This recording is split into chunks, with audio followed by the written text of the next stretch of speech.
আজকের গল্পটা শুরু করা যাক। আজ থেকে আরো 13-14 বছর আগের কথা। আমার আন্টি মানে ছোট ফুপি তখন আমার বড় ফুপির বাসায় ঢাকায় থেকে পড়াশোনা করেন। বলে রাখি, আন্টি অনেক রাত জেগে পড়াশোনা করতেন। তো সেমিস্টারের আগের রাতে সে অনেক রাত অব্দি পড়াশোনা করার জন্য বইপত্র আর কফির ফ্লাক্স নিয়ে পড়তে বসে যান। আর তার ঠিক কিছুক্ষণ পরই কারেন্ট চলে যায়।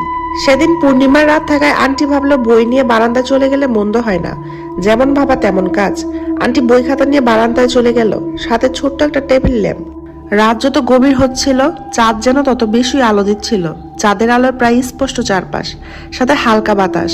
কারেন্ট চলে আসা সত্ত্বেও আন্টি রুমে গিয়ে পড়তে ইচ্ছে করছিল না বলে রুমে গেল না। রাত প্রায় 2:30 বাজে। আন্টির পড়া প্রায় শেষ। বই খাতা নিয়ে রুমে ঢুকতে যাবে এমন সময় মনে হলো কেউ তার পিছনে এসে দাঁড়িয়েছে। বিশাল বড় কিছু। ঠান্ডা এক বাতাস অনুভূতি হলো। আন্টি পিছনে ফিরে কাউকে না দেখে দ্রুত ঘুমাতে চলে গেল। ঘটনাটা ওই পর্যন্ত শেষ হলে পারতো, কিন্তু সমস্যা শুরু হয় তখনই যখন আন্টি পরীক্ষা শেষ করে আমার দাদু বাড়ি যায়। আমার দাদু বাড়ির পিছনে বিশাল সুপারি বাগান, পুকুর এবং সামনে 2-3 বাড়ি পরই ক্ষেত। এক পুকুরে আমার ওই আন্টি আর ছোট আন্টি সে গল্প করছিল।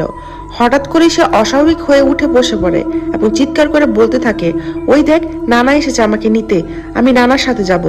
অথচ তাদের নানা অনেক আগেই গত হয়েছে। পরিস্থিতি অস্বাভাবিক দেখে আমার ছোট আন্টি ভয়ে চিৎকার দিয়ে আমার মা দাদিকে ডাকতে থাকেন। তারপর অনেক কষ্টে সবাই এসে তাকে আটকায়। তার কিছুদিন পরে এক ভর দুপুর বেলা আন্টি সে বাগানে হাঁটাহাঁটি করছিল। হঠাৎ করে কি বুঝে জোরে এক চিৎকার দিয়ে পুকুরের দিকে ছুটে যেতে থাকে। তার দৃষ্টি পুকুরের মাঝখানে সীমাবদ্ধ ছিল, যেন কেউ সেখান থেকে তাকে ডাকছে। এ সময় বাড়ির সবাই তাকে অনেক কষ্টে টেনে তুলে নিয়ে আসে। আর একটু দেরি হলে আন্টি পুকুরের মাঝে চলে যেত। কে জানে, হয়তো তাকে ফিরানোই সম্ভব হতো না আর। আন্টি সুস্থ থাকা অবস্থায় বলতো তার নানার মতো দেখতে, কপালে 1 চোখ সহ 3 চোখ ওলা কেউ তাকে নিতে আসতো, যার চোখ অনেক লাল এবং বড় বড় ছিল, হাত পা অনেক লম্বা ছিল। এসব দেখে সে ভয়ও পেত, কিন্তু তাও মৃত নানার কাছে যেতে চাইতো। এরপর প্রায় একা একা ঘর ছেড়ে বেরিয়ে যাওয়া, গুনগুনিয়ে গান করা, হঠাৎ ভয়ে চিৎকার দেওয়া ইত্যাদি সমস্যা হওয়ার পর আমার দাদা একজন কবিরাজ ডেকে আনেন, যিনি জিনের মাধ্যমে সকল সমস্যার সমাধান করেন। তো কবিরাজের কথা মতো একটা চৌকির উপর ওই বদ জিনকে বৈঠকে বসায়। তখন তাকে নানা প্রশ্ন করা হয়।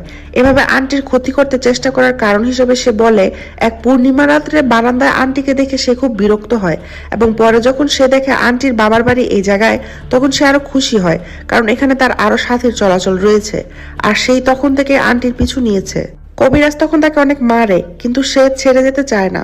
পরবর্তীতে খাসি এবং অন্যান্য আরো অনেক কিছুর বিনিময়ে সে আন্টিকে ছেড়ে যেতে রাজি হয়। এই জন্যই রাতের বেলা এত বাহিরে বের হওয়া উচিত না, বাসার মধ্যে থাকাই ভালো। বলা যায় না কখন কার রাস্তার মধ্যে আপনি পড়ে যান এবং কার সম্মুখীন হয়ে যান।